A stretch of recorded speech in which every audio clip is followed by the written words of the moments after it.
Selamat datang di tutorial paling simpel. Di video kali ini kita akan kembali belajar Corel Draw.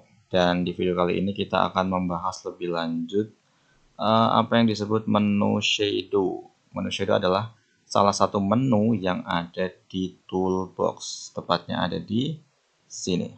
Sebelum memulai video tutorialnya, jangan lupa klik tombol subscribe dan nyalakan lonceng notifikasinya untuk mendapatkan info-info terbaru dari channel ini. Oke, langsung saja kita mulai belajar menu shadow. Tapi sebelum itu kita perlu siapkan objek untuk nanti kita melihat apa perbedaan ketika kita menggunakan menu shadow. Kita siapkan persegi di sini seperti biasanya. Kita kasih warna kuning. Oke.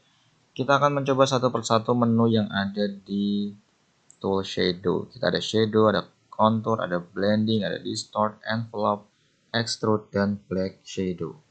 Kita mulai coba dari menu shadow. Nah, menu shadow ini adalah menu untuk memberikan bayangan pada objek. Jadi, ketika kita klik objeknya, kemudian kita seret objeknya, dia akan mengeluarkan satu objek lagi. Yang ini nantinya akan menjadi bayangan dari objek tersebut. Nah, ini kita perlu atur, kita mau sejauh dan sebesar apa bayangannya nanti. Nah, kita misal kasih segini ya. Kemudian kita lepas. Nah, kemudian ini akan memberikan efek bayangan pada objek yang kita miliki. Ini adalah fungsi dari menu shadow, gitu ya teman-teman. Kemudian kita coba menu shadow yang lainnya, yaitu kontur. Nah, kontur ini secara sederhana adalah untuk memberikan garis tepi atau objek lainnya di luar atau di dalam objek asli yang mengikuti bentuk asli dari objek aslinya. Kita langsung kasih contoh aja ya. Nah, kita klik dulu objek aslinya, kemudian kita seret baik ke dalam maupun keluar. Nah, jadi kita bisa memberikan kontur pada bagian dalam, misalnya seperti ini. Ini ya, ataupun kita juga bisa memberikan kontur pada bagian luarnya.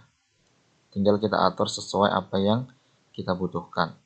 Nah, kalau objeknya lingkaran, nanti konturnya juga akan mengikuti objek lingkaran. Begitupun kalau objek kita abstrak, misalnya kita habis tracing orang gitu ya.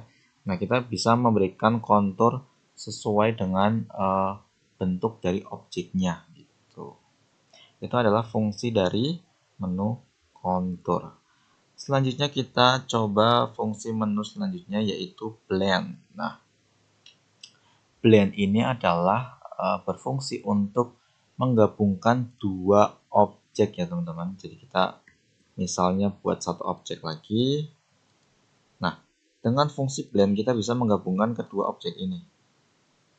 Nah, maka akan membentuk satu objek lainnya gitu. Atau kita misalkan contoh yang lainnya ya. Misalkan kita buat di sini lingkaran, di sini juga lingkaran gitu. Kemudian kita satukan dengan menu blend, maka yang akan terjadi adalah dia akan membentuk satu objek. Teman-teman, ini adalah fungsi dari blend gitu. Oke, selanjutnya kita coba menu lainnya. Setelah blend kita akan mencoba menu distort. Nah, ini adalah menu untuk mengubah bentuk menjadi bentuk yang abstrak mungkin ya. Nah, setelah kita klik menu blend, maka di sini akan banyak pilihan ya teman-teman. Misalkan ini kita coba ya. Nah, yang akan terjadi ternyata adalah akan membentuk, nah misalnya bentuk ini gitu. Jadi ini disesuaikan dengan apa yang kita pilih di sini ya teman-teman.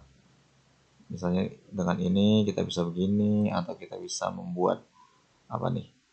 Wah, jadi kita distort, kayak mendistorsi ya, merusak gambarnya dengan menu-menu yang juga disediakan di menu ini.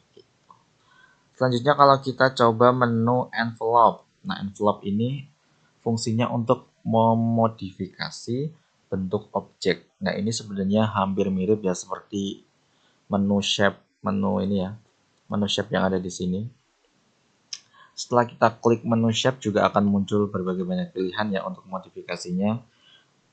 Bisa untuk memodif garis lurus jadi dia akan lurus, atau memodif garis lengkung dia juga akan membentuk lengkung. Intinya ini seperti fungsi shaping ya teman-teman, untuk memodif gambar sesuai dengan apa yang kita mau gitu. Kita lanjut ke menu selanjutnya yaitu menu extrude. Nah, kalau extrude ini berfungsi untuk mengubah objek menjadi sebuah bentuk ruang, teman-teman. Jadi kalau kita klik objek ini kemudian kita seret ke belakang, ini akan jadi sebuah kubus. Nah, tunggu sebentar. Nah, ini akan menjadi sebuah kubus. Begitupun kalau misalnya bentuknya lingkaran, kemudian kita tarik ke sini misalnya, ini juga akan jadi sebuah apa nih teman-teman, istilahnya tabung ya, tabung gitu. Jadi mengubah objek bangun datar menjadi bangun ruang. Kemudian kita masuk ke menu yang selanjutnya yaitu black shadow. Nah, black shadow ini juga untuk memberikan bayangan tapi lebih tebal sesuai dengan bentuk dari ini ya. Jadi kalau kita tarik ke sini, dia akan membentuk bayangan yang sama dengan ininya, dengan apa ya, lebih tebal gitu teman-teman.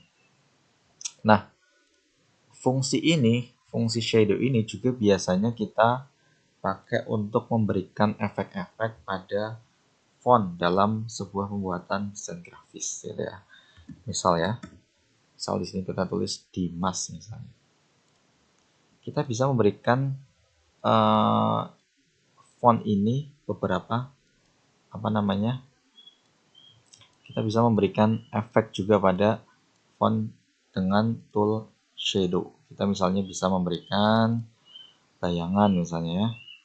Dengan ini, nah kita bisa memberikan bayangan, atau kita juga bisa memberi outline dengan ini. Nah, ini ya. Atau kita juga bisa memberikan black shadow kayak tadi. Ya, seperti ini. Jadi fungsi dari shadow juga adalah untuk memberikan efek pada font, teman-teman. Jadi itu adalah beberapa fungsi dari shadow, teman-teman. Sekian untuk video kali ini. Jangan lupa klik like, komen, subscribe, dan sampai jumpa di video berikutnya.